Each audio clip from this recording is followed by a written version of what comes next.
था। अब वो जो एल्गोरिदम था, ठीक है, वो एल्गोरिदम में बेसिकली क्या होता था कि वो लोग जब चाहे, जब जैसे चाहे यूएसडीटी की सप्लाई मेंटेन करने के लिए अनलिमिटेड लूना मिंट कर सकते थे। अगर सपोज करो किसी सेकंड पे सप्लाई कम हो गई है और डिमांड हाई हो रही है, तो उस सेकंड पे वो लोग क्या करेंगे, वापस उसको $1 ले आने के लिए लूना का कुछ और एडजस्टमेंट करेंगे सप्लाई के अंदर। यही भाई डिमांड, मतलब बोले तो प्राइस लो हो गया है, अब वापस यूएसडीटी का सप्लाई बढ़ाने का है, तो 1:1 पैक करने के बदले लूना और मिंट करते थे, उससे और परचेज करके ऊपर ले जाते थे। ये क्लासिक एग्जांपल है डिमांड और सप्लाई के मैनिपुलेशन का। और ये एक जो मैनिपुलेशन होता है मार्केट के अंदर, सप्लाई को इंक्रीज करना, सप्लाई को डिक्रीज करना, बर्न और मिंट जिसको हम लोग बोलते हैं, ठीक है, ये एक बहुत ही खराब चीज है। और अभी ये जो पूरा क्रैश हुआ ना, इसके ना $40 बिलियन वर्थ का पैसा वाइप आउट हो गया इन्वेस्टर्स का। आज अच्छे अच्छे लोग हैं, आप अगर न्यूज में भी पढ़ोगे, सुसाइड कर दिया। ये सिर्फ और सिर्फ एक रीजन है, ये बर्न और मिंट, सप्लाई को कभी भी मिंट किया जा रहा है, कभी भी बर्न किया जा रहा है। और ये खुला डेवलपर ने लिख भी दिया है, जिसने ये बनाया भाई ने, ठीक है जी। तो ये क्लासिक एग्जांपल यहाँ पे आता है कि कभी भी किसी प्रोजेक्ट में इन्वेस्ट करो तो उसका सप्लाई बहुत ज्यादा इंपॉर्टेंट है देखने को। ऐसे तो नहीं डेवलपर ने लिख लिया भाई कभी भी कितना भी बढ़ा दूंगा मर्जी के हिसाब से, क्योंकि मेरा कोई और प्रोडक्ट एसोसिएटेड है एल्गोरिथम के साथ, ठीक है जी। तो ये आपको पढ़ना बहुत ज्यादा जरूरी है, रिसर्च बहुत इंपॉर्टेंट है, सप्लाई बहुत इंपॉर्टेंट है यहाँ पे। तो जैसे आप देखेंगे तो हम भी ब्लॉकरा के अंदर सप्लाई के ऊपर बहुत ज्यादा कॉन्सेंट्रेट करते हैं कि हद से ज्यादा सप्लाई नहीं हो जाए, नहीं तो वही हालत हो जाएगी जो क्रिप्टो के मायने क्यों आए थे, क्योंकि गवर्नमेंट कभी भी नोट छाप सकती है क्रिप्टो में, तो एक ही बार छप सकता है। आप वही पॉलिसी को हटा दोगे उसके, तो यही होना है ना डिसेंट्रलाइजेशन के अंदर। तो वही है, तो टेरा का जो बर्न और मिंट हो रहा है, टेरा बर्न कर देते हैं वो स्टेबल करने के लिए, फिर मिंट करते हैं कभी स्टेबल करने के लिए। पॉलिसी जो है एल्गोरिथम के ने डाली हुई, ये गलत थी। इस पॉलिसी के अंदर कुछ ऐसे लोगों हैं जिन्होंने इसका फायदा उठाया। तो बेसिकली अगर आप देखोगे यूएसडीटी के अंदर दो मेजर इन्वेस्टर्स थे, वो दो मेजर इन्वेस्टर्स ने क्या किया है, 75,000 बिटकॉइंस का कांड कर डाला यहाँ पे। अब कैसे किया है इन्होंने, तो उसको डिटेल में समझाने के एकदम शॉर्ट के अंदर आपको बताऊंगा, ज्यादा डिटेल में नहीं जाऊंगा। वो भाई लोगों ने काफी यूएसडीटी होल्ड करके रखे थे। अब गए वो टेरा वाले के पास, बोले देख भाई मैं और यूएसडीटी तुझसे खरीदता हूँ, मेरे को क्या डिस्काउंटिंग देगा। वो बोले, आदमी ने बोला चल डिस्काउंटिंग दिया तुझे, उसने डिस्काउंटिंग दिया। अब उन लोगों को तो प्रॉफिट में आ गया, आम जनता की सोची नहीं, और भाई पूरा डंप कर दिया उसने पूरा यूएसडीटी लेते ही। और क्या होना था, डिमांड से ज्यादा सप्लाई आ गई। अब लूना का जो एल्गोरिथम था, उस एल्गोरिथम को कुछ तो करना ही था, उसने वापस और मिंट करा ताकि सप्लाई और बढ़ाऊं मैं, और वो बर्न मिंट के चक्कर में एल्गोरिथम बेचारा कंफ्यूज हो गया और मार्केट को डाउन कर दिया इसने।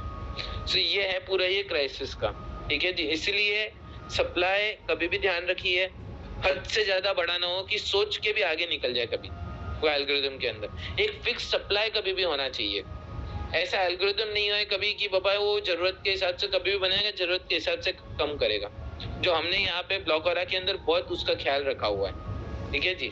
अब आते हैं थोड़ा आगे बात करने पे हम लोग अपने जो नेक्स्ट है मैटिक, ठीक है, ब्लॉकचेन, उसके बारे में थोड़ा बात। सिक्योरिटी टोकन का क्या बेनिफिट्स है हमारी चेन के ऊपर में? हाँ जी, हाँ फिर उसको बोलिए जी। हाँ ये बताओ ना, gold silver crude copper share market, हम क्यों सोच रहे हैं ये सारा चीज हमारी चेन के ऊपर? नितिन सर, एक मिनट मैं भी थोड़ा डिस्टर्ब कर रहा हूँ।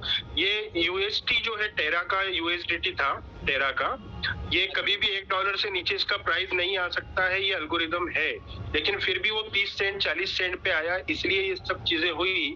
इट मींस सेंट्रलाइज जो चीज होती है उसका ये एक बहुत बड़ा लूप हॉल है।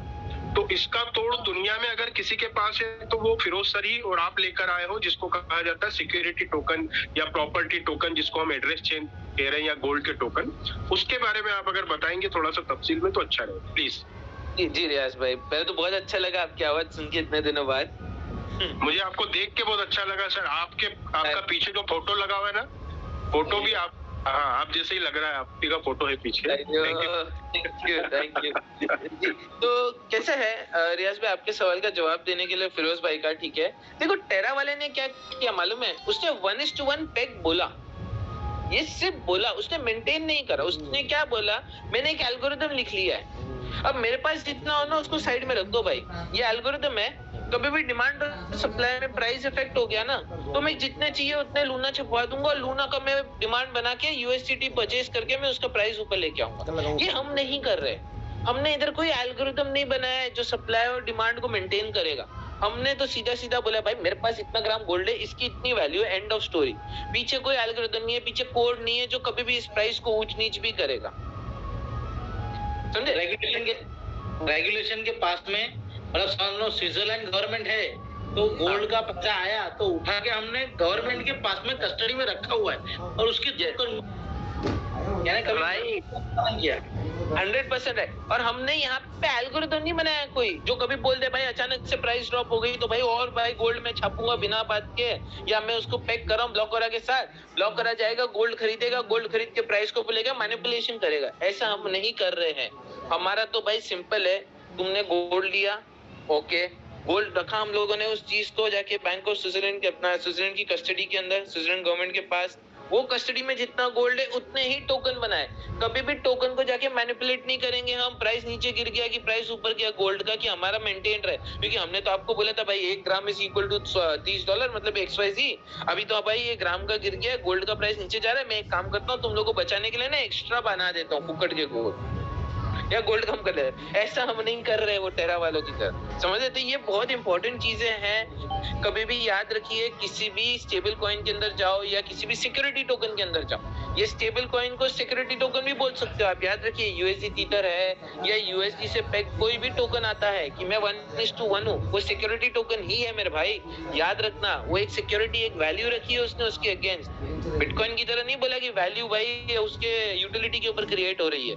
एक प्रोडक्ट है, एक एसेट है, एक वैल्यू है, एक कुछ चीज है, एक कुछ जिम्मेदारी है जिसकी वैल्यू इन लोगों ने बनाई, तो उसको मैनिपुलेट नहीं कर पाए कोई कभी भी। उसको कोई एक मॉनिटर करे। अभी यहाँ पे टेरा को मॉनिटर करने वाला कोई नहीं था, कोई रेगुलेशन नहीं लिया उस भाई ने, उसने कुछ नहीं, उसने अपने कोड को भरोसा बना के बताया। हम यहाँ पे कोड तो रखे ही नहीं है, पहली बात 1:1 रखे, प्लस भरोसा बनाने के लिए रेगुलेशन भी लेके आए कि बाबा यहाँ पे कोई सच बताएगा तुमको कि भाई इतना पड़ा है, इतने के हिसाब से इतना है। तो ये बहुत इंपॉर्टेंट है और वही चीज को हम लोग फॉलो कर रहे हैं। हम जो फाइनेंशियल्स के फंडामेंटल है ना और टेक्निकल्स है ना, उसको तोड़ नहीं रहे। हम फंडामेंटल और टेक्निकल को लेके ब्लॉकचेन के अंदर इम्प्लीमेंट कर रहे हैं। हमारा ये मोटिव है यहाँ पे। ठीक है जी, थैंक यू वेरी मच। ठीक है जी, तो अभी और कोई डाउट किसी को जो कुछ है तो मैं वो भी जवाब देना चाहूँ। मैटिक की हम लोग बात कर रहे थे। ठीक है जी, तो अभी मैटिक पे आते हैं। ठीक है, देखिए अभी मैटिक पे आने का ना सच बोले तो कुछ स्पेसिफिक रीजन नहीं है। ठीक है, बस ये है कि नेटवर्क कभी बेटर चलते हैं, कोई ज्यादा बेटर होने लग जाते हैं। ये हर चीज इंपॉर्टेंट होती है हमारे लिए। ठीक है, मॉनिटर करना। अभी क्योंकि कैसा है, कम्युनिटी है ये। अब कम्युनिटी के अंदर डिसेंट्रलाइज्ड वे में जाने का है, तो डिसेंट्रलाइज्ड वे में जाने के लिए हमको कम्युनिटी के बेटरमेंट की भी सोचनी पड़ती है। और जब मैं बोल रहा हूँ कम्युनिटी के बेटरमेंट की सोचनी होती है, तो कई सारी चीजें, लॉजिक्स होते हैं, कई सारे फंडामेंटल्स होते हैं ब्लॉकचेन के, उनको देख के आप नजरअंदाज नहीं कर सकते। अभी कोई ब्लॉकचेन ज्यादा अच्छा परफॉर्म कर रही है, कोई ब्लॉकचेन ज्यादा पॉपुलर हो रही है, उसके फंक्शनैलिटीज बेटर हो रहे हैं, तो आपको उस पर जाना पड़ेगा अपनी कम्युनिटी को लेके। बिकॉज हम बस इतने 10,000 20,000 लोग नहीं है बस इतने यहाँ पे, हमको तो ग्लोबली सबको ध्यान रखना है। ठीक है जी, तो अभी पहले तो मैं आपको बता दूं कि कंसाइज मैकेनिज्म जो फाइनेंस का है, ठीक है, सबसे पहला वो प्रूफ ऑफ स्टेकिंग अथॉरिटी बोला जाता है। तो वो एक POS नहीं है, जबकि मैटिक एक POS है, याद रखिएगा। ठीक है, तो ये एक मेन चीज है, हमको POS से ज्यादा प्यार है, नहीं कि